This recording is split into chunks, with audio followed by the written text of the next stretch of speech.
C'est d'ailleurs ma lecture ce matin. Je disais ma parole de Dieu vers, je pense, vers 6h30 ce matin. Et j'étais rendu dans l'histoire de Joseph, qui est vraiment une belle histoire. Et ce verset-là, là, c'est la charnière. Tout descendait jusqu'à ce verset-là, et là, tout s'en va vers le haut après. Mais le Seigneur l'avait pas oublié, mais Joseph il s'en est oublié. Donc, ce matin, le titre du message, c'est Porter du fruit, c'est secondaire. Merci, Mary. Non, c'est pas ça. Porter du fruit, c'est important. Amen. Personne ne veut un pied de tomate qui ne donne pas de tomates. Je peux vous assurer que votre pied de tomate ne vous donnera pas des carottes. Un plant donne selon son espèce. Amen. Un plant de tomates va donner des tomates. Mais on ne veut pas de plant de tomates qui ne donne pas des tomates. Amen.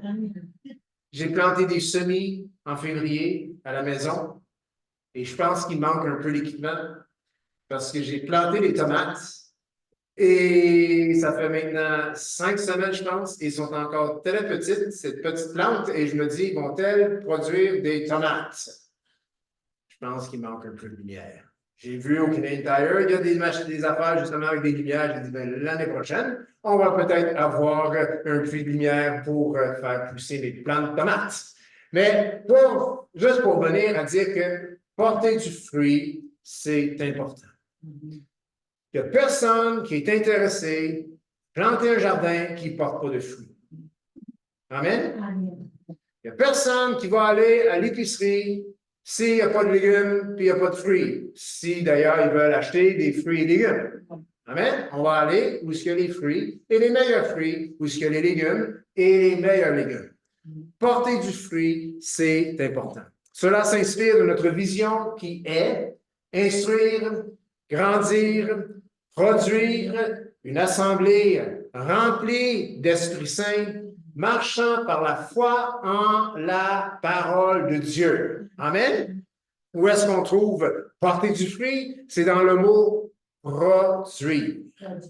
Les chrétiens ne sont pas censés produire la chicane, produire la division, produire la discorde ou produire la haine. On est supposé de produire des fruits selon notre espèce. Amen? C'est quoi notre espèce? Enfants de Dieu. Merci. Nous sommes des enfants de Dieu, nés de nouveau, engendrés par l'Esprit. On est censé donc produire des fruits selon notre espèce. Ce n'est pas juste des âmes. Il y a les 7 fruits d'esprit. L'amour, la joie, la paix, la patience, la bonté, la fidélité ou bénignité ou bienveillance, douceur et tempérance. Amen? Yes. Donc, porter du fruit, c'est important. Allons dans Jean, chapitre 15, verset 16. Jean 15, 16, le verset clé pour porter du fruit. Jésus, d'ailleurs, dit ces mots exacts dans Jean 15, 16. Donc, Jean 15, verset 16 nous dit, « Ce n'est pas vous qui m'avez choisi. » Amen? Amen. Hey, c'est déjà bon de savoir ça. C'est pas vous qui m'avez choisi. OK, next. Mais moi, dit Jésus, je vous ai choisi. Regardons vers le haut, dit merci Jésus de m'avoir choisi. Merci Jésus de nous avoir choisis. Et je vous ai établi. Pourquoi? Afin que vous alliez et que vous portiez du fruit et que votre fruit demeure. Afin que tout ce que vous demanderez au Père en mon nom, il vous le donne. Donc, on voit que dans l'agenda de Jésus, dans le programme de Jésus pour les enfants de Dieu, il y a là de porter du fruit. Juste là, c'est suffisant pour dire que porter du fruit, c'est important. Mais produire des fruits fait partie de nos 7 valeurs. Donc, c'est pour ça qu'on le souligne ce matin. Pourquoi est-ce que porter du fruit, pour nous, c'est important? Tournez dans Matthieu 13, passage bien connu pour, je pense, la plupart des gens ici. La parabole du semeur. Donc, c'est drôle, quand on parle de fruits, on parle de semences, on parle de pousses, on parle de plants, on parle de terrain. Et d'ailleurs, c'est ce que mentionne Matthieu chapitre 13. Et Jésus, lorsqu'il a apporté cette parabole, ce message dans le chapitre 13, la parabole du semeur, eh bien, seulement certaines personnes l'avaient compris parce qu'eux avaient des oreilles pour entendre et des cœurs pour comprendre. Qu'il en soit ainsi pour nous aujourd'hui. Amen? Donc, produire du fruit, pour nous, c'est important parce que c'est une histoire de cœur. Amen? C'est une histoire de cœur. Un christianisme sans cœur n'est pas le christianisme. Amen? Un christianisme vide d'amour n'est pas le christianisme. Porter du fruit, c'est important pour nous parce que c'est une question de cœur. Regardez au verset 19 de Matthieu 13, on ne lira pas toute l'histoire.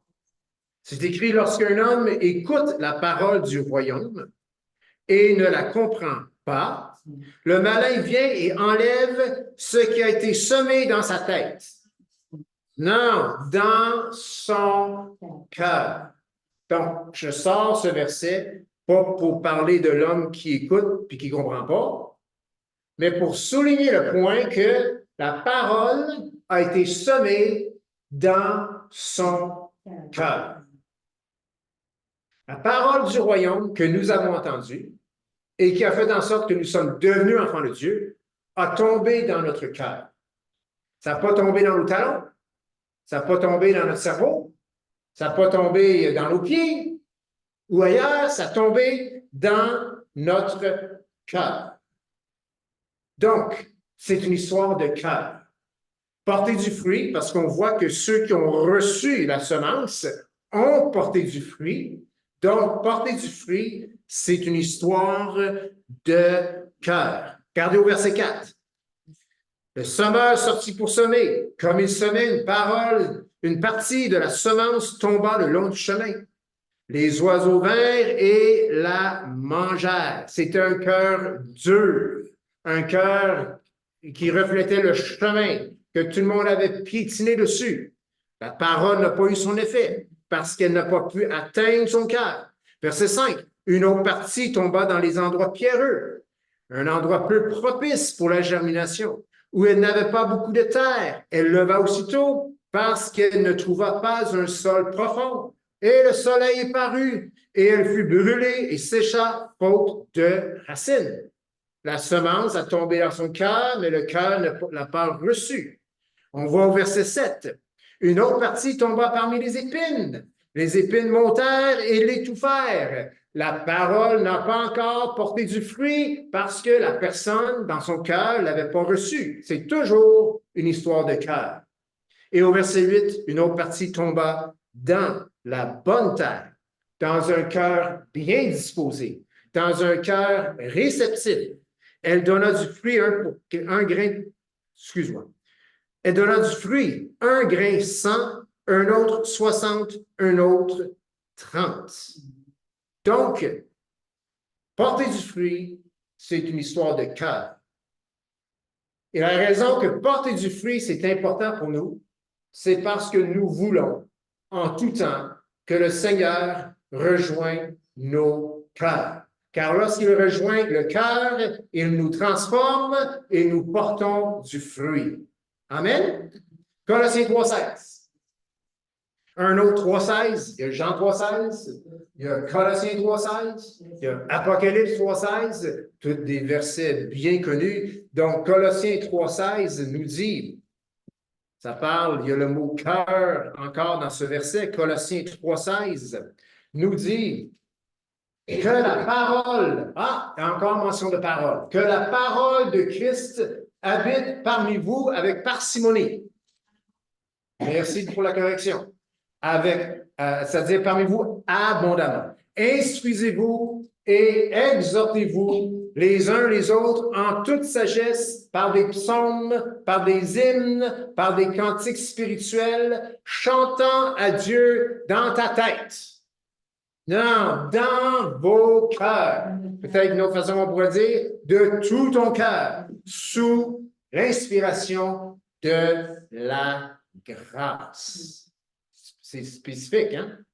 Sous l'inspiration de la grâce. Pas sous l'inspiration de la condamnation, pas sous l'inspiration de la culpabilité, pas sous l'inspiration du légalisme, sous l'inspiration de la grâce. Mais on voit que c'est encore une histoire de cœur.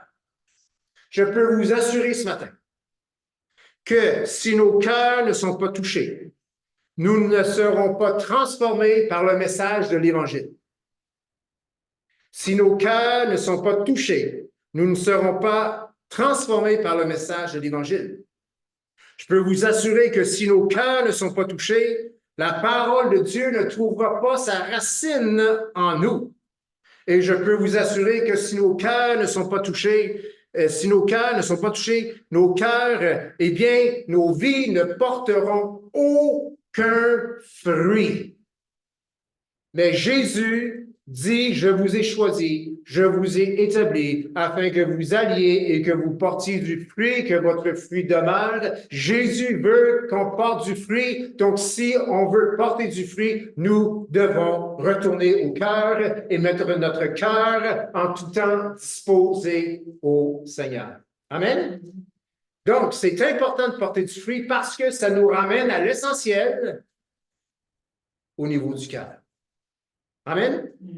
Donc, porter du fruit, c'est important parce que c'est une histoire de cœur. Tout comme le message de l'Évangile, c'est une histoire de cœur. OK. Deuxième raison pour laquelle porter du fruit, c'est important. Parce que c'est une histoire de mort.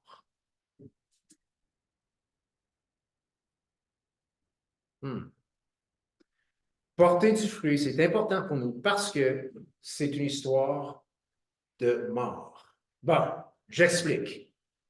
Et ouais, qui est pasteur, où est-ce qu'il s'en va ce matin? Jean 12, 24, on s'en va dans la parole de Dieu, dans l'évangile de Jean 12, verset 4.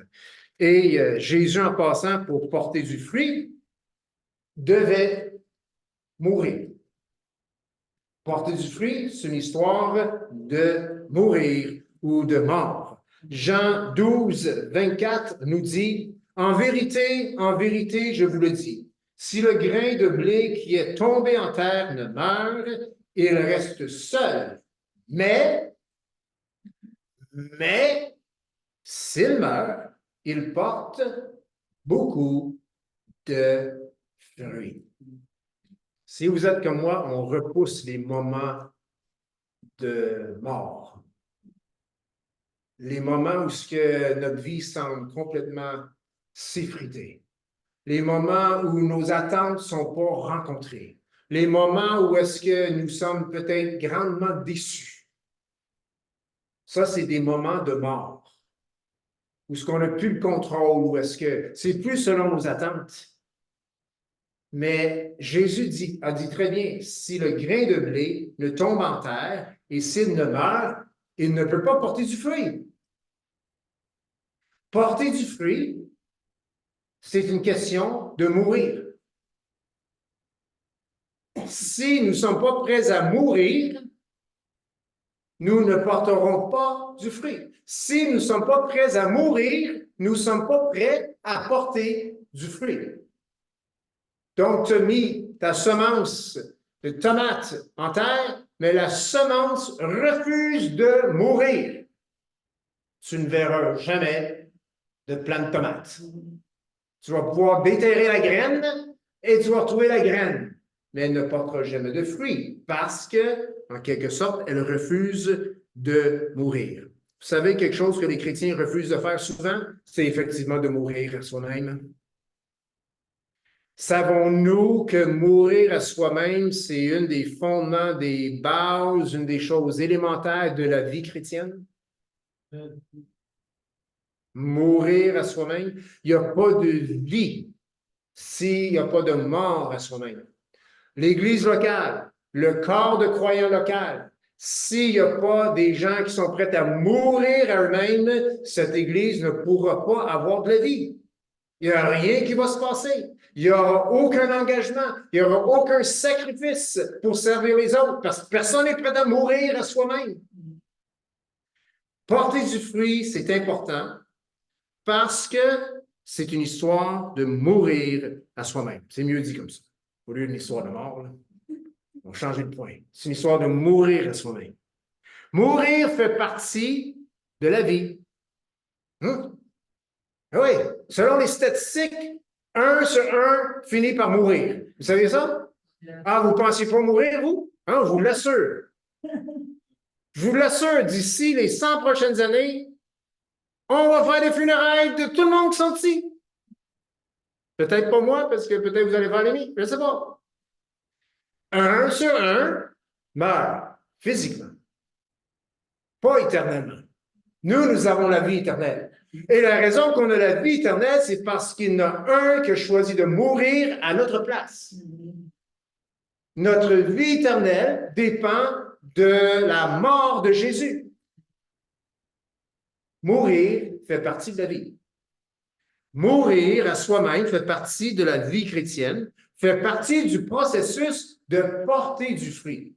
Enlève l'aspect de mourir à soi-même est un évangile bonbon, superficiel, qui sert à rien, mis à part son maître qui s'appelle le diable. Le diable, il y a une Bible et c'est une Bible superficielle. C'est une Bible erronée. C'est une Bible remplie de fausseté, de contorsion. Mourir à soi-même fait partie de la vie de Jésus et de la nôtre. C'est très clair. Colossiens, au tableau ici, 3,5, Paul dit, faites donc mourir les membres, c'est pas les membres du corps en passant, OK? C'est pas ton prochain. Faites donc mourir les membres qui sont sur la terre. Et là, Paul en énumère l'impudicité, l'impureté, les passions, les mauvais désirs, la cupidité, qui, elle, est une idolâtrie. Il vient dire que des membres sur la terre, bah, c'est des comportements pécheresses. Impudicité, impureté, passion, mauvais désir et cupidité qui, elle, est une idolâtrie. Il dit, fais mourir ces choses. Comment est-ce que je peux faire mourir la cupidité? Comment est-ce que je peux faire mourir l'impudicité? Comment est-ce que je peux faire mourir l'impureté? C'est des choses qu'on est appelé à faire mourir. Ça sera vraiment un autre message. C'est juste pour dire que sans mort, sans la crucifixion de la chair, il n'y a pas de vie, il n'y a pas de fruit. Amen? Mourir fait partie du processus de porter du fruit. Mourir fait partie du processus de la vie chrétienne.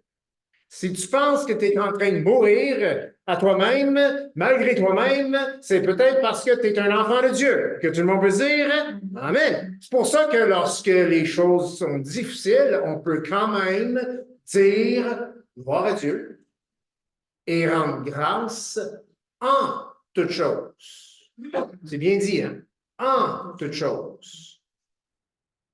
Romains 8, 13, encore au tableau. Mais si par l'Esprit, vous faites mourir, si vous vivez selon la chair, vous mourrez. Ah, bon, c'est moi qui ai juste une partie du verset. Donc, si vous vivez selon la chair, vous mourrez. C'est clair. Mais pas de la bonne façon. Mais si par l'Esprit, vous faites mourir les actions du corps, vous vivrez. La vie vient parce qu'on fait mourir les actions du corps. faut comprendre ce que c'est de faire mourir les actions du corps. Tout comme Jésus qui dit, si ton œil te fait pécher, arrache ton œil, ou si ta main droite te fait pécher, coupe-la. OK? On n'est pas appelé à se démembrer ou se rendre aveugle. Amen? C'est bon, ça, parce que, crée-moi, il n'aurait pas un siècle des yeux, puis on n'aurait pas de main, puis pas de pied non plus. C'est de soumettre, rendre ses membres soumis à la volonté de Jésus. C'est ça, mourir. C'est ça, faire mourir ses membres. C'est que ses mains puissent faire du bien.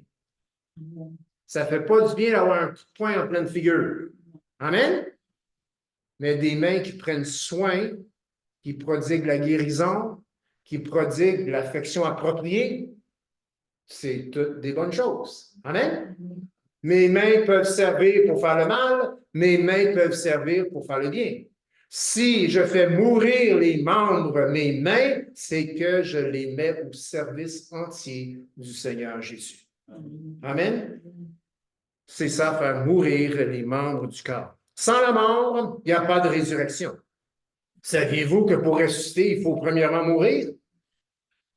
Même Jésus a respecté cette règle-là. Il était vraiment mort dans la tombe. Il n'était pas évanoui. Il était mort. C'est pour ça qu'on peut dire il est ressuscité. Le diable veut faire comprendre qu'il a été réanimé. Non, non, non, non, non, non. Il est mort et il a été ressuscité. Sans la mort, il n'y a pas de résurrection. Sans la mort, il n'y a pas de salut. Sans la mort, il n'y a pas de fruit.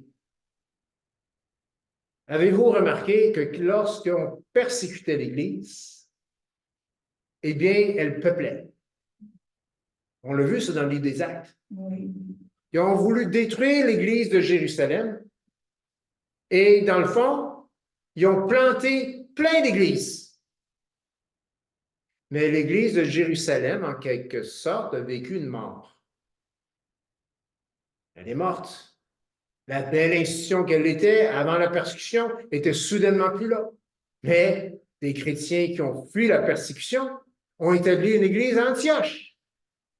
Des chrétiens qui ont fui la persécution ont établi des églises ailleurs. Mais si l'église de Jérusalem avait voulu garder tout le monde chez eux et faire la grosse belle patente, eh bien, elle n'aurait pas porté fruit, le fruit de la multiplication. Amen? Sans la mort, il n'y a pas de fruit. Porter du fruit, c'est important parce que c'est une histoire de mourir à soi-même. Et s'il n'y a pas l'aspect de mourir à soi-même dans notre vie chrétienne, désolé, nous ne sommes pas des chrétiens. Amen? Amen. Un chrétien est prêt à mourir à lui-même. Jésus a dit que vous êtes mes amis. Est-ce que Jésus est notre ami? Il y a une condition, Jésus, pour son amitié. Jean 13, 14 dit, vous êtes mes amis. On va arrêter là. Vous êtes mes amis. C'est tout. Non, non, ça, c'est l'évangile bonbon. Si vous faites ce que je vous commande. Ouais. J'aime bien, vous êtes mes amis. Si vous faites ce que je vous commande. Porter du fruit, c'est important parce que c'est la preuve que nous sommes morts à nous-mêmes, tout comme Christ était mort ou est mort à lui-même. Porter du fruit, c'est important car le fruit provient de l'obéissance du chrétien envers Jésus. Amen. L'obéissance du chrétien envers Jésus fait en sorte qu'il porte des fruits. Amen. Donc, porter du fruit, c'est important parce que c'est une histoire de mourir à soi-même. Troisièmement, porter du fruit, c'est important parce que c'est une histoire d'humilité. C'est vraiment triste que lorsqu'on fait des choses ou des grandes choses pour le Seigneur, que finalement, ça nourrit l'orgueil de la personne. Ça, c'est pas le Dieu. Porter du fruit, c'est une histoire d'humilité.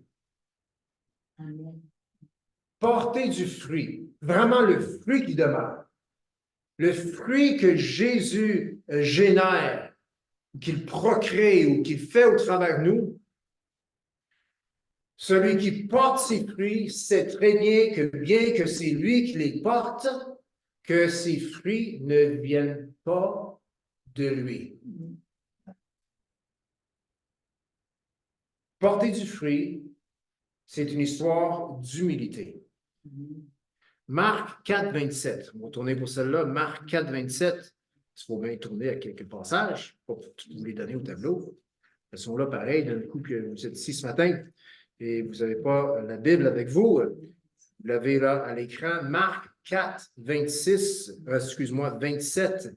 C'est écrit en parlant d'une semence jetée en terre, au verset 27, que la personne qui l'a semé, qu'il dorme ou qu'il veille, nuit et jour, la semence germe et croît, grandit, sans qu'il sache comment.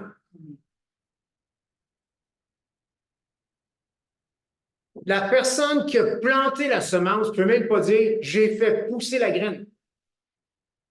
Non, non, non, non, non. Il a juste appliqué, il a juste fait quelque chose dans le processus pour que la plante puisse pousser ou la semence puisse germer. Mais tout dépend de la germination. Et en parlant de la germination, eh bien, personne sait le comment de ça. Nous vivons la résurrection quotidiennement sans même le voir, sans même le remarquer. Notre jardin, nos plantes, le beau écureuil qui a vidé ton arbre de tous ses glands et qui les a cachés, et un chêne qui pousse, ça relève du miracle. Je parle d'écureuil parce qu'on a 2 chênes devant notre maison chez nous. Ça fait peut-être 10 ans qu'on les a plantés ou qu'on les a transplantés avec la pépine. Ils sont à peu près gros de même. Et là, voilà 2 ans, pour la première fois, un de nos 2 chênes a produit des glands. Et l'écureuil, il était-tu pas content? L'arbre, là, on disait qu'elle souffrait de Parkinson's. Pour 3 semaines, là, ça fait ça, 3 semaines, là, l'arbre allait de même presque jour et nuit. Parce qu'il y avait au moins 2 écureuils qui voulaient les glands, puis ça chicanait, ça partait jusqu'au bout des branches. Il allait chercher les glands, puis il sortait, puis il allait cacher ça. Mais dans le gland, il y a le potentiel de produire un autre chêne. Il ne fera pas un érable, il va faire un chêne. Et l'écureuil, il plante, mais il ne peut pas expliquer plus que nous autres pourquoi le gland a produit un chêne, pourquoi il a germiné. Porter du fruit, c'est une histoire d'humilité. Jamais, jamais, jamais est-ce qu'on peut dire « j'ai fait germiner cette semence ». Pas vrai. Tu peux dire, tu as planté un jardin, mais tu n'as pas amené la vie à ton jardin.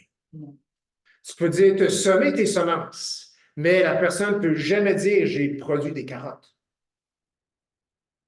Il a planté, ça a germé, sans qu'il sache comment. Porter du fruit, c'est une histoire d'humilité. Donc, on voit que, évidemment, la germination ne dépend pas de nous, malgré notre obéissance. Je peux vous assurer, c'est par obéissance qu'on fait les choses et le fruit que nous allons produire par l'obéissance surpasse souvent celui qui a obéi. Parce que le fruit ne dépend pas de lui. Il a semé, c'est tout. Allez dans Colossiens, 1 Corinthiens 3, 6 à 9. Encore des principes d'agriculture que l'apôtre Paul emmène lorsqu'il parle aux Corinthiens, parce qu'on comprend que dans l'Église de Corinthe, il y avait une grosse question d'orgueil.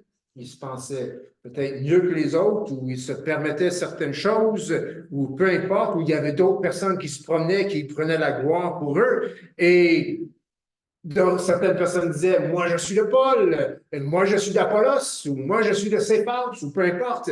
Et Paul rajuste ou met les pendules à l'heure. 1 Corinthiens 3, verset 6 nous dit, j'ai planté, Apollos a arrosé, mais Dieu a fait croître. Porter du fruit, c'est une question d'humilité. On plante, on arrose, mais c'est Dieu qui fait germer, c'est Dieu qui fait croître. Pourquoi? En sorte que ce n'est pas celui qui plante qui a quelque chose, ni celui qui arrose, mais Dieu qui fait croître.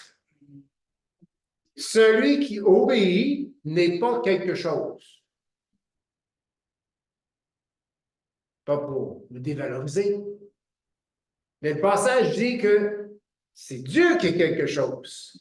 C'est lui qui amène la différence dans l'équation. Oui, nous sommes quelque chose, nous sommes des enfants de Dieu, d'une valeur incroyable, d'une si grande valeur que Jésus a donné sa vie pour nous, mais en ce qui a trait à porter des fruits, nous ne sommes que des serviteurs. Lui semé, l'autre qui a arrosé. Et, oh, du fruit, une plante, une âme, un fruit de l'esprit. Amen. Donc, en sorte que ce n'est pas celui qui plante qui est quelque chose, ni celui qui arrose, mais Dieu qui fait croître. Celui qui plante et celui qui arrose sont égaux. Même niveau, même puissance. J'ai perdu mon passage. En sorte que, c'est ça, celui qui sont égaux, et verset 8, chacun recevra sa propre récompense selon son propre travail. Nous allons peut-être être récompensés d'avoir arrosé. Nous allons peut-être être récompensés d'avoir semé, mais nous ne serons jamais récompensés pour avoir germé. Jamais. C'est Dieu qui fait germer. C'est Dieu qui fait croître. Amen? Donc, c'est Dieu qui est quelque chose. Ça, c'est toute une leçon d'humilité. Oh, wow, t'as-tu vu ce qu'on a fait pour le Seigneur? On se pète les bretelles. Et Dieu dit, tu es rien. Sans moi, tu n'es rien.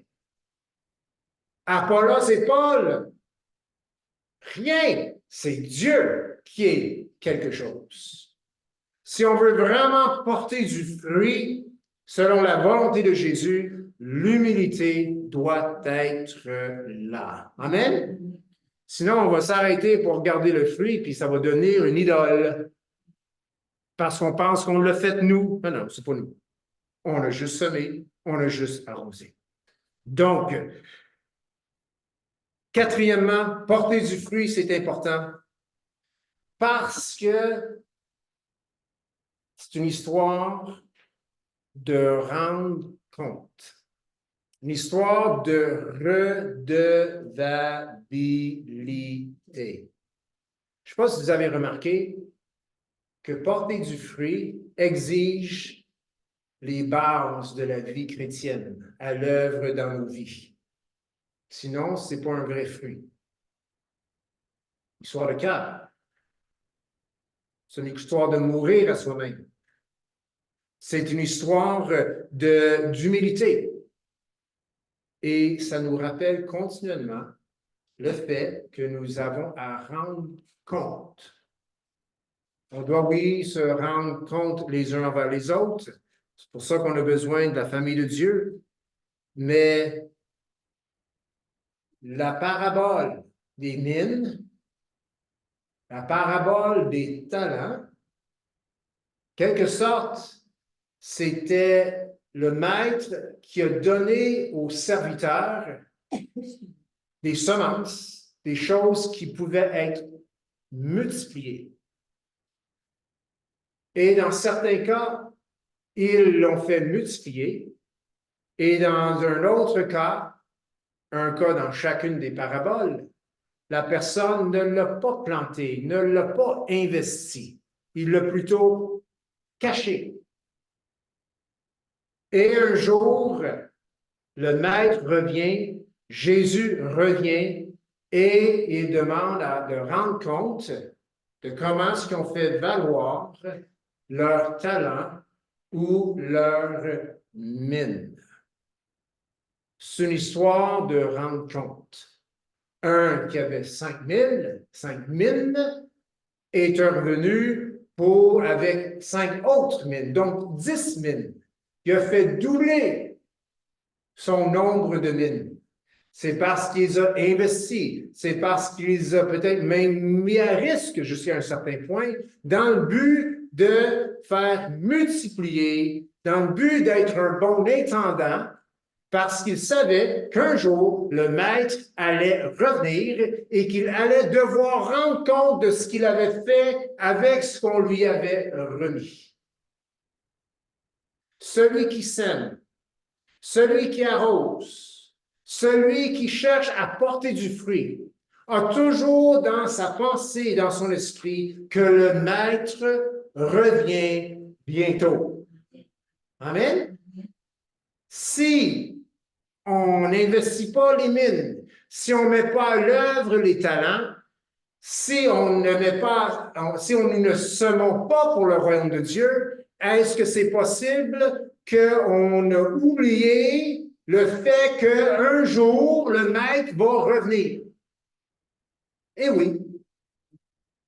Parce que celui qui ne fait pas ces choses s'attache aux choses de ce monde, au lieu de se servir des choses de ce monde pour que Dieu se glorifie, pour porter du fruit.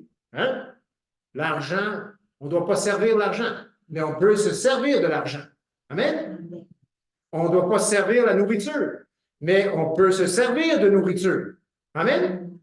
Si tu sers la nourriture, tu manges trop. Si tu te sers de nourriture, c'est parce que tu en prends pour avoir une bonne santé, pour être nourri. Amen? Donc, on n'est pas appelé à servir ces choses de ce monde, ni de s'y attacher inappropriément. On est appelé à prendre ces choses et s'en servir pour la gloire de Dieu. C'est ce qu'a fait le mineur ou celui qui avait les mines et le talentueux, celui qui avait les talents. Et on voit dans ces deux histoires, bien que je ne pense pas qu'on va tourner là ce matin, on va plutôt tourner dans Hébreu tantôt, ou dans quelques secondes, mais c'est cette personne qui a eu peur et qui l'a caché. C'est lui qui a été réprimandé. C'est lui qui a été chicané. Ça ne veut pas dire que nécessairement qu'il n'a pas été sauvé, mais Jésus, le maître, est revenu en parlant à celui qui avait caché sa mine parce qu'il dit, tu es un maître sévère, tu récoltes tout ce que tu n'as pas planté, puis ainsi de suite. Oui, évidemment, parce que tout appartient à Dieu. Et il dit, regarde, j'ai caché ta mine de peur que quelque chose y arrive. Puis le maître a simplement dit, tu aurais pu au moins la mettre à la vente pour avoir de l'intérêt. Mais tu n'as même pas fait ça. Tu l'as caché. Erreur. Pourtant, il pensait qu'il faisait la bonne chose, mais dans le fond, son motif, c'était la peur, c'est les craintes, c'est les incertitudes, c'est les soucis de la vie, quoi. Je pense que le maître l'aurait plus loué en disant, t'as essayé, tu l'as perdu, au moins t'as essayé.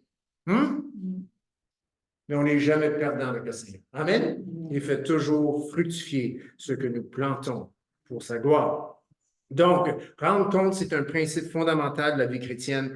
Et dans Hébreu, tournons dans Hébreu 10, 24, c'est pas pour rien que ce passage est là, Hébreu 10, 24, parce que la question d'être redevable, c'est pas juste quand le maître va revenir, mais c'est quelque chose que Dieu veut que ça soit actif dans nos vies afin que, justement, on n'oublie pas qu'on a à rendre compte. Hébreu 10, 24 nous dit « Veillons les uns sur les autres pour nous exciter à la charité, oh yes, et aux bonnes œuvres. » On doit se veiller les uns sur les autres. Si nous veillons les uns sur les autres afin de nous exciter à la charité et aux bonnes œuvres, en quelque sorte, on est en train de s'exciter, de s'encourager, de s'exhorter à prendre nos membres et faire des choses avec les membres du corps pour que nous puissions porter du fruit pour le royaume de Dieu. Amen. Porter du fruit, c'est important parce que c'est une histoire de rendre compte. Dans le fond, lorsque nous portons du fruit, c'est parce qu'on a honoré des choses fondamentales que le Seigneur nous demande et s'encourager les uns les autres. Veiller les uns sur les autres, c'est quelque chose de fondamental que le Seigneur nous demande. Donc, si vous voulez lire sur la parabole des mines, c'est Luc 19, ou sur la parabole des talents, c'est Matthieu 25, mais on n'ira pas là ce matin, juste de se rappeler qu'il y a toujours la question de rendre compte. Jésus nous a donné ce qu'il faut pour porter du fruit. On ne peut rien faire germer. Mais néanmoins, il va demander qu'est-ce qu'on a fait avec les semences. Les as-tu plantées? Les as-tu arrosées? Porter du fruit démontre que la crainte de Dieu est dans nos cœurs. Porter du fruit démontre que nous craignons Dieu, que nous avons la crainte de Dieu dans nos cœurs. Ça démontre que nous savons qu'un jour, nous allons lui faire face. Porter du fruit, c'est important parce que c'est également une histoire de rendre compte. C'est une histoire de craindre Dieu. C'est une histoire de ne pas prendre les choses de Dieu à la légère, de ne pas prendre sa parole à la légère. Ce qu'il a dit s'accomplira. Amen? Donc, on ne prend pas à la légère. Donc, en terminant, porter du fruit, c'est important parce que cela nous garde dans la réalité de la vie chrétienne. Et c'est là qu'on doit être. Amen? On ne doit pas vivre de l'illusion, on ne doit pas vivre, le rêve ou avoir la tête dans les nuages. Non, non, non, non, parce que Dieu est grand, Dieu peut tout faire. Oui, mais non, il nous demande aussi de porter du fruit. Et il y a des choses à faire, comme semer, arroser, en sorte qu'on puisse porter du fruit. Donc, ça nous garde dans la réalité de la vie chrétienne. Porter du fruit, eh bien, ça pète la ballonne de l'illusion. Celui qui porte du fruit s'enorgueille pas parce qu'il voit que c'est au-delà de lui-même, c'est au-delà de sa puissance, et en même temps, ça lui a demandé pas mal. Oui, parce que mourir à soi-même, c'est pas mal. Hein? Oui, c'est pas mal. C'est pas mal, à nos yeux, pas mal demandé. C'est vraiment pas demander grand-chose à comparer à ce que Jésus a fait pour nous. Porter du fruit détruit l'évangile bonbon et fait de nous des vrais chrétiens. Authentifie notre véritable, ce que nous sommes vraiment devant Dieu, c'est-à-dire des enfants de Dieu. Donc, frères et sœurs, rendons nos cœurs en tout temps disponibles à Dieu. Pratiquons l'humilité. Mourons à nous-mêmes et rendons compte les uns aux autres parce qu'un jour, nous allons rendre compte à la tête de l'Église et son nom, c'est Jésus. Amen. C'est important de porter du fruit. Levons-nous ensemble. Seigneur Jésus, on a entendu ce matin que vous êtes mes amis si vous faites ce que je vous commande. Celui qui fait ce que tu commandes porte du fruit. Seigneur Jésus, ce matin, on veut rendre nos cœurs disponibles à toi parce que porter du fruit, c'est une histoire de cœur. Nous voulons pratiquer la mort à soi-même. Nous voulons, Père, dire oui, c'est correct de mourir à nous-mêmes car nous voulons porter du fruit. Seigneur, c'est correct de vivre ou de pratiquer l'humilité, pas l'humiliation, l'humilité. Oui, et nous voulons pratiquer l'humilité parce que nous voulons porter du fruit. Seigneur Jésus, nous savons qu'un jour, nous allons te faire face.